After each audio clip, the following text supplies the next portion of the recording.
Comment construire du muscle et perdre du gras en même temps? Je sais que beaucoup de monde se pose la question. Et d'ailleurs, est-ce que c'est réellement possible? C'est la grande question et je vais répondre très clairement dans cette vidéo. Avant que je t'explique tout ça, pense à t'abonner et active la petite cloche pour être au courant de toutes mes vidéos qui sortent. D'autant plus que là, c'est encore le début de ma chaîne, donc tu auras l'honneur de faire partie des premiers abonnés, sache-le.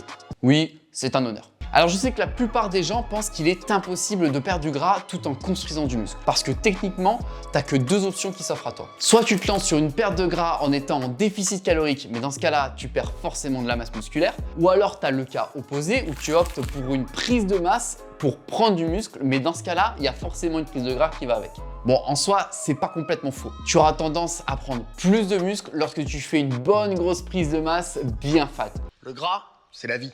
Mais une étude américaine a démontré qu'il n'y avait que très peu de différence sur les gains musculaires lorsque tu es en surplus calorique. Cette étude regroupait 39 athlètes de haut niveau. Sur une période de 3 mois, un groupe s'entraînait avec un surplus calorique de 600 calories par jour et un autre groupe ne changeait pas ses habitudes alimentaires. Ils ont tous suivi le même programme et il s'avère que le groupe avec le surplus de 600 calories avait un gain musculaire supérieur de moins de 1% par rapport à l'autre groupe. Alors que par contre, ils avaient pris plus de 15% de masse grasse comparé au groupe sans surplus calorique. Alors, est-ce que ça vaut le coup de prendre autant de gras pour galérer autant à le repère derrière pour à peine un petit pourcent supplémentaire? Ouais, je suis pas sûr. Bon, ce qu'il faut savoir, c'est que de toute façon, ce phénomène de prise de muscle et de perte de gras en même temps, et d'ailleurs c'est ce qu'on appelle une recomposition corporelle, il est facilement observable chez certaines personnes. Premièrement, chez les débutants qui commencent à muscu. Admettons que tu es skinny fat, c'est-à-dire quelqu'un de pas très épais, avec une très faible masse musculaire, mais finalement avec une couche de gras sur le bide. Ce qui va se passer, c'est que tu vas avoir les newbie gains, c'est-à-dire des résultats assez rapidement puisque c'est une nouvelle adaptation pour ton corps. Et ce qu'il faut savoir, c'est que tu vas utiliser de l'énergie qui va provenir de ton alimentation, certes, mais aussi de ta masse graisseuse, ce qui fait que tu vas perdre du gras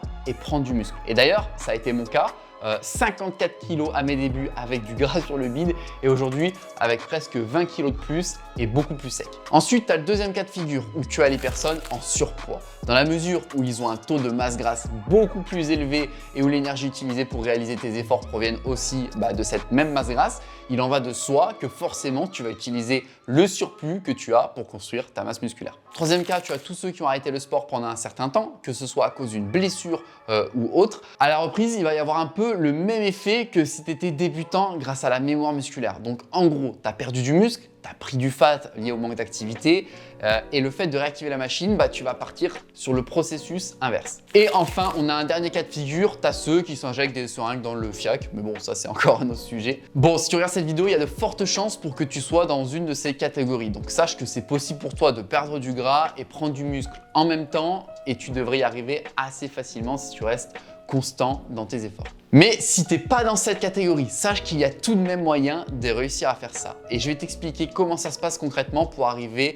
à faire une bonne recomposition corporelle, à savoir donc perdre du gras et prendre du muscle en même temps. La première étape, c'est de bien t'entraîner, c'est-à-dire avoir un bon programme bien organisé en appliquant une surcharge progressive, en mettant assez d'intensité et le tout avec une bonne technique et assez de volume. En ce qui concerne le volume, le plus optimal reste de solliciter ton muscle 2 fois par semaine avec entre 10 et 20 séries au total, tout exercice confondu. Deuxième étape, il faut que tu te définisses un objectif précis. Est-ce que tu veux prioriser la perte de gras ou plutôt la prise de muscle? Si tu es déjà relativement sec naturellement, tu auras tendance à vouloir t'orienter vers une prise de masse. Être relativement sec concrètement, c'est quoi? C'est avoir entre 8 et 12% de masse graisseuse si tu es un homme et entre 18 à 22% si tu es une femme. Oui, l'égalité homme-femme là-dessus, ça existe clairement pas. Et si tu es un peu plus gras, donc entre 15 et 25%, on va dire pour un homme, et 25, 30, 35% pour une femme, tu vas forcément t'orienter un petit peu plus vers une perte de gras. La troisième étape va se jouer autour de ton apport en calories. Si tu recherches davantage la prise de muscle et que tu as déjà un profil plutôt sec, il va falloir que tu sois en léger surplus calorique par rapport à ta maintenance. Donc à savoir entre 5 et 10% en plus. Et inversement, si tu veux prioriser la perte de graisse, tu vas te mettre en léger déficit calorique à hauteur de 5 à 10% de ta maintenance. Évite de dépasser ces 10% parce que sinon ce qui va se passer, c'est que tu vas soit prendre trop de gras dans le cas du surplus calorique ou soit perdre de la masse musculaire dans le cadre du déficit calorique. D'où l'intérêt de compter tes calories parce que si tu y vas à l'instinct, tu seras jamais assez précis pour optimiser tes résultats. Parce que oui, là, on parle d'optimisation, mais tu te souviens, c'est ce que je t'ai dit, si tu n'es ni débutant, ni en surpoids, ni en reprise, ou ni sous-produit, tu es obligé d'optimiser. Quatrième étape, toujours dans l'alimentation, il va falloir bien gérer tes macronutriments. Les macros, c'est quoi? C'est les protéines, lipides et glucides. Il va falloir faire particulièrement attention à tes protéines, forcément. On recommande aujourd'hui pour un pratiquant de sport de consommer entre 1,6 g et 2,2 g par kilo de poids de corps. Le plus tu seras sec, le plus tu devras aller vers les 2,2 g de protéines. Et le moins tu seras sec, moins tu auras besoin de protéines et tu pourras aller plus aux alentours de 1,6 g de protéines par kilo de poids de corps. Je te prends mon exemple, je fais 72 kg actuellement. Je suis aux alentours de 10% de body fat.